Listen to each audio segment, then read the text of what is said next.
Thank you to the sponsor of this video, LEGACYBOX. Before cell phones, before even digital video cameras, families in the 1970s would record family events using a Super 8 camera. The camera was developed by Kodak and used the same format as motion picture films, so it was popular with amateur movie makers. Super 8 made shooting films easier, more affordable, and more fun than ever before. Super 8s remained popular throughout the 1970s, right up until Betamax and VHS camcorders took over the market.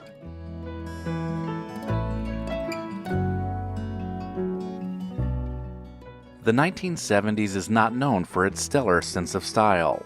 Rather, it is more notorious for introducing fashion trends that many hope we never see again. One of these being short shorts for men.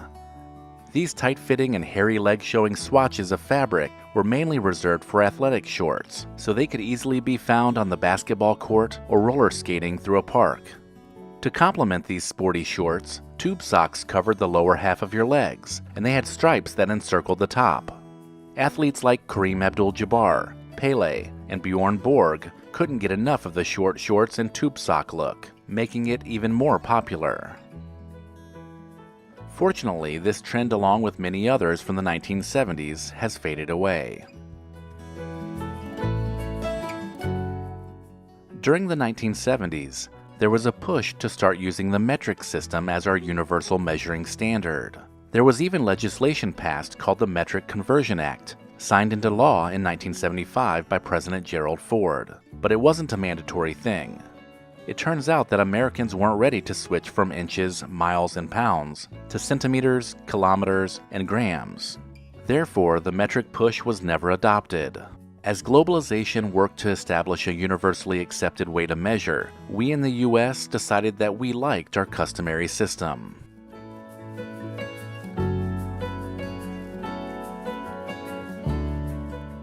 Farrah Faucet single-handedly made feathered hair a national fad, and without it, the 1970s might just be a blur of disco and bell-bottoms. Feathered hair differed from past hairdos, with its breezy blowout that flipped back and away from the face. It just seemed like a more natural look, and teenagers took notice, especially as episodes of Charlie's Angels aired each week, making Farrah an even bigger star. Feathered hair was worn by men and women alike during the 1970s, and although the popularity of the look peaked during this decade, its influence on contemporary hairstyles can still be found.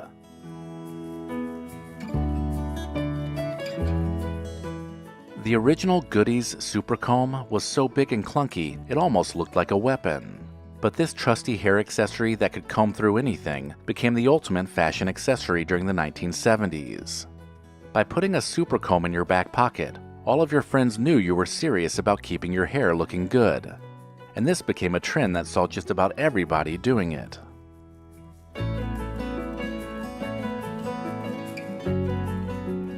Tab soda was a big seller during the 1970s. The diet soda was produced by Coca-Cola, and they offered a variety of flavors, but the primary sweetener in Tab was saccharin, which became an issue when researchers thought it caused cancer.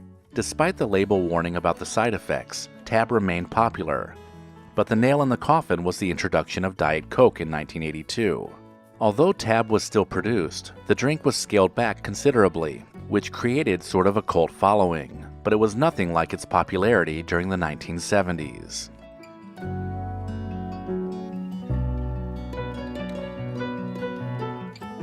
Motorcycles, helped by the popularity of Evel Knievel and the movie Easy Rider, were the inspiration for bicycle designs of the 1970s. Not only did bikes have chopper-style handlebars, but they also had long seats, called banana seats. This style was introduced by Schwinn in 1963, and kids everywhere went crazy for them. By the 1970s, if you didn't have a bike with raised handlebars and a banana seat, you were missing out. The bikes carried over a little into the 1980s, but by then, BMX and freestyle bikes were the new thing. Every kid loved collecting cards, but during the 1970s, it wasn't baseball cards kids were buying. Wacky Packs were hilarious spoof cards that made fun of consumer products of the day. The artwork was drawn by some of the decade's best-known artists, and kids couldn't get enough of the hilarious cards. The 1970s was when Wacky Packs were at their peak, but these funny trading cards would end up fizzling out, especially after kids got their hands on the even more offensive Garbage Pail Kids of the 1980s.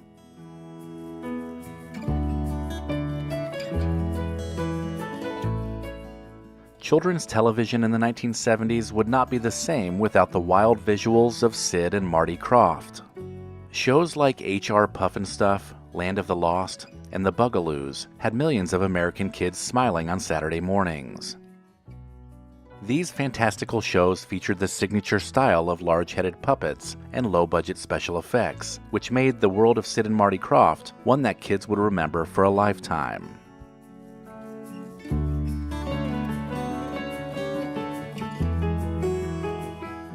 Teenagers from the 1970s wanted one car more than any other. The Pontiac Trans Am became one of the most popular muscle cars of the decade, and the movie Smokey and the Bandit helped to catapult it even further. For kids in the 1970s, the Trans Am embodied everything they could ever want in a car. The Firebird decal on the hood, the shaker scoop, and those comfortable bucket seats made for one of the most iconic cars of the 1970s.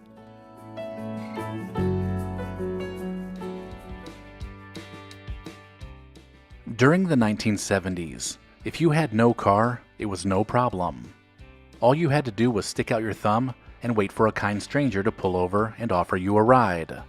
For a free spirit, hitchhiking may have been the best option when your own 2 feet couldn't get you there. Since the 1970s, hitchhiking has been declining for a number of reasons, with safety being at the top of the list. Movies like the Texas Chainsaw Massacre and real-life crime stories that occurred during the 70s had people looking for other ways to get around.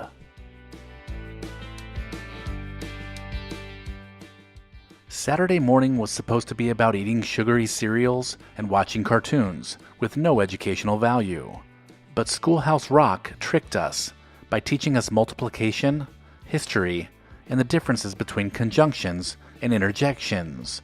Thanks to their catchy songs, those watching knew all about the different branches of government and how a bill becomes a law without ever cracking open a book.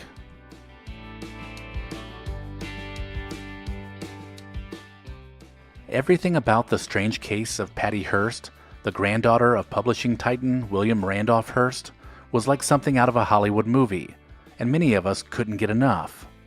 It started with her 1974 kidnapping, and then, even more shockingly, her new identity as Tanya joining forces with her captors to rob banks around San Francisco. As it played out on TV, it had all of us wondering, is this really happening?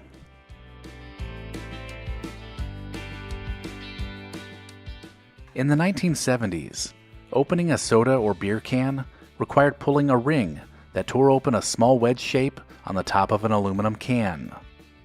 Then the ring would be thrown away, usually on the ground where somebody could step on it. Injuries from those metal tabs became a nationwide epidemic that had many of us wearing shoes to walk along the beach. The metal pull tabs began being phased out by the early 1980s, following the invention of the easy open stay tab.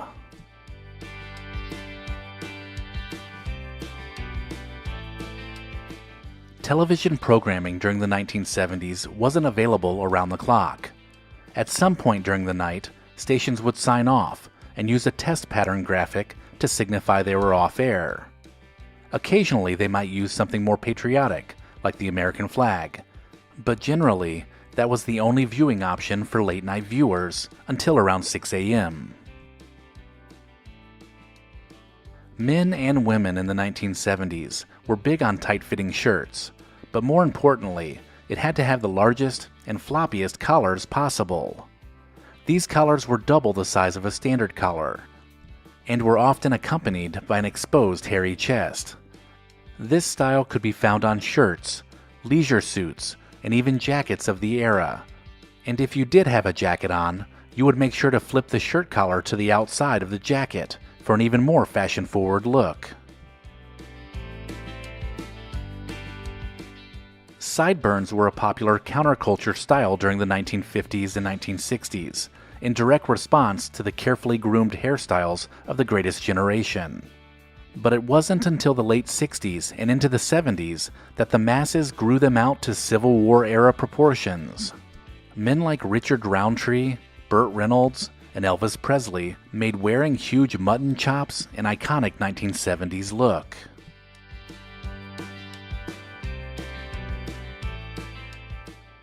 Much like wallpaper from the 1970s, upholstery tended to be big, bright, and bold. Sofas during this decade were busy with floral patterns that used browns, oranges, and greens in every shade. These eye-catching living room centerpieces were in nearly every home of the day, and fit right in with the wood paneling and shag carpet to give the room that classic 1970s feel.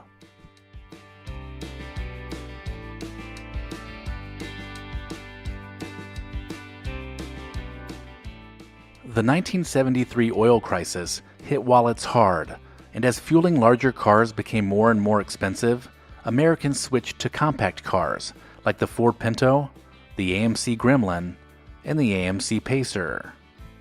Despite getting better gas mileage, all three cars were terribly ugly. Luckily, it didn't take the car makers long to realize their mistakes, and all three vehicles stopped production by 1980.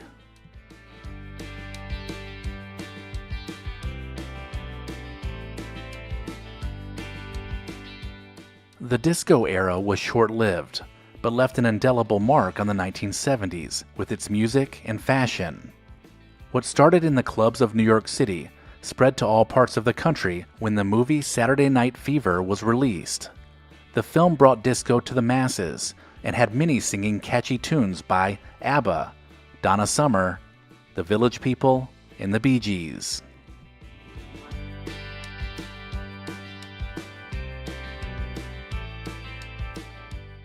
Running around naked in public was one of the biggest and strangest trends of the 1970s.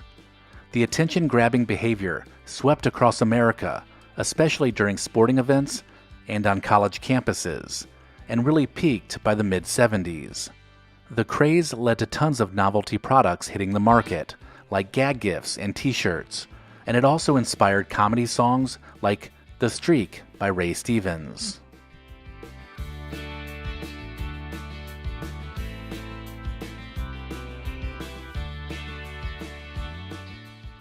During the 70s, when neighbors went on vacation, there was a good chance that when they got home, you would be invited over to sit in the living room as they loaded slides into a carousel projector and then clicked through pictures of their entire trip. As they told painstakingly boring stories about each photo, all you could think about was the dust floating through the projector light, or the occasional upside-down slide.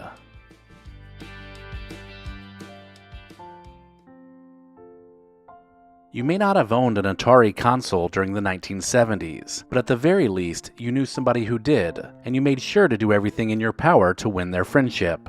The very idea of playing video games in the comfort of our own homes, without ever worrying if we had enough quarters, seemed unheard of. But during the 1970s, we witnessed the birth of video gaming as we know it today, and leading the charge was the legendary Atari. This cutting-edge gaming console brought a whole new world of interactive entertainment into our living rooms. Whether it was Pong or Space Invaders, Atari games provided endless hours of joy and friendly competition among friends and family.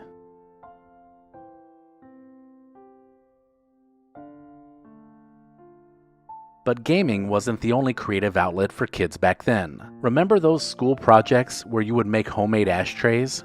It was a time when these types of arts and crafts were the best gifts to give your parents. These unique ashtrays, always made with love, would often become cherished keepsakes for parents and grandparents alike.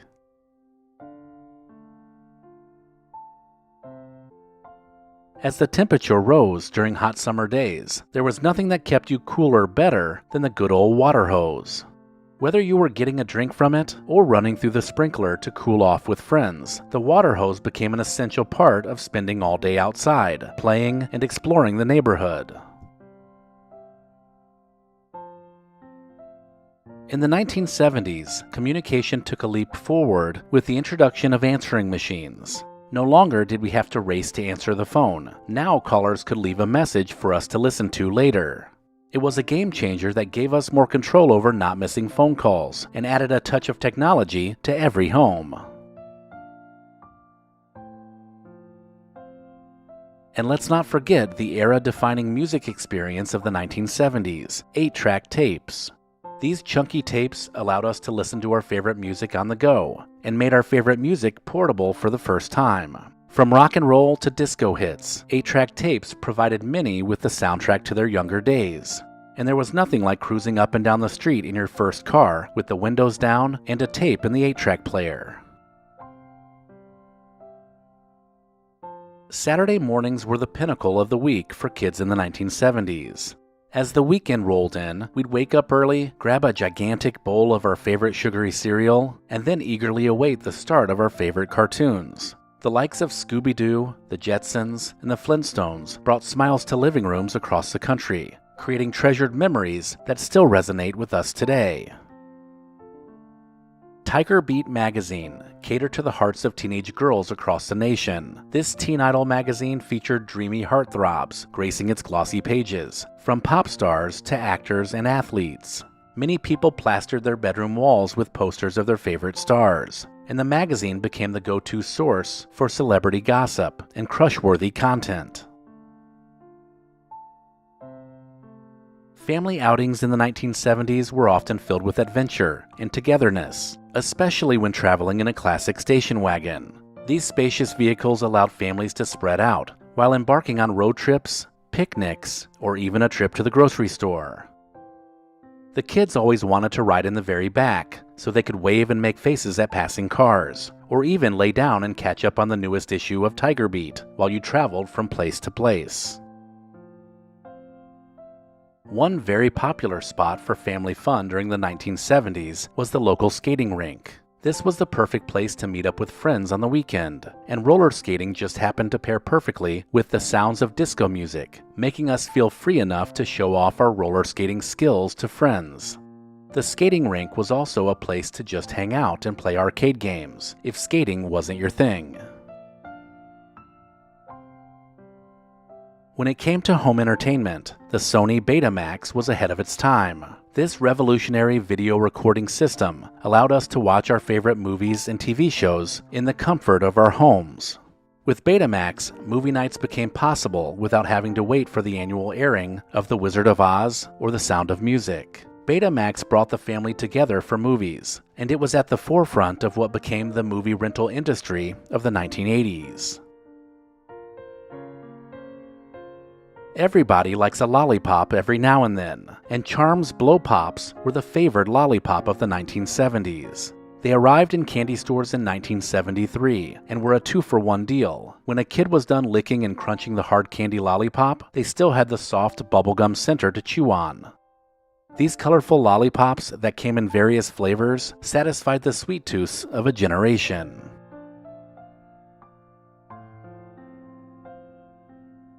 The 1970s were filled with gadgets and gizmos that required a lot of power, and D batteries were the unsung heroes that kept them running. From portable radios and flashlights to toys, new electronics, and other household items, these large batteries were a staple in pretty much every home. This decade was when cordless devices became more and more common, and D batteries ensured we never ran out of power.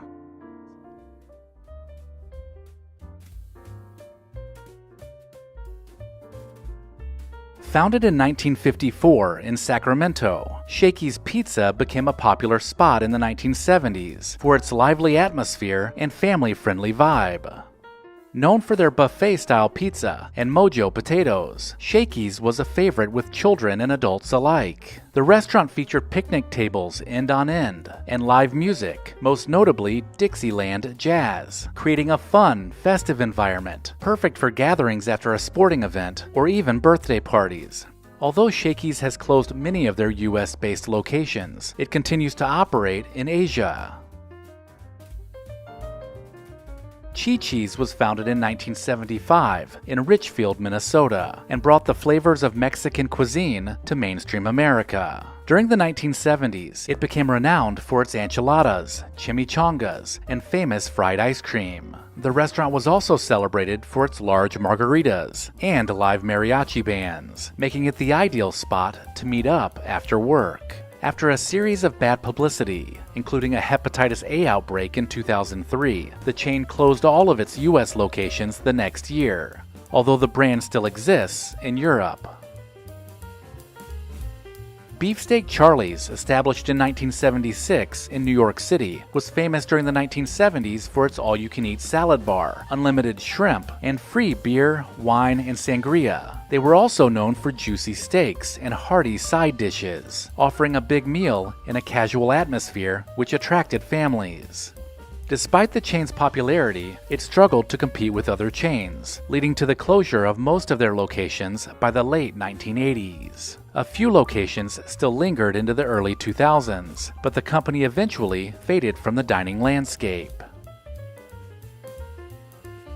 Morrison's Cafeteria was founded in 1920 in Mobile, Alabama. It became a Southern staple in the 1970s, with its cafeteria-style service and home-cooked Southern dishes. They were known for their fried chicken, macaroni and cheese, and desserts like pecan pie. Morrison's offered quick comfort food in a no-frills, family-friendly setting, and it was affordable too. The chain was eventually acquired by Piccadilly Cafeterias in 1998, leading to the rebranding and closure of many original Morrison's locations.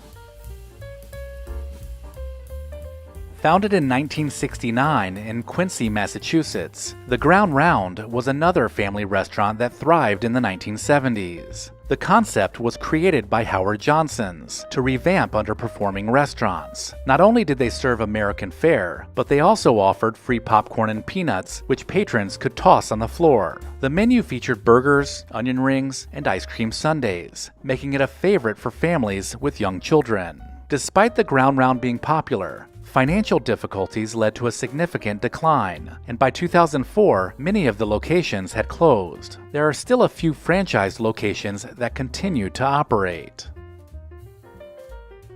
Steak and Ale was founded in 1966 in Dallas, Texas, and they brought an English pub dining experience to America with dark wood interiors and a cozy ambiance.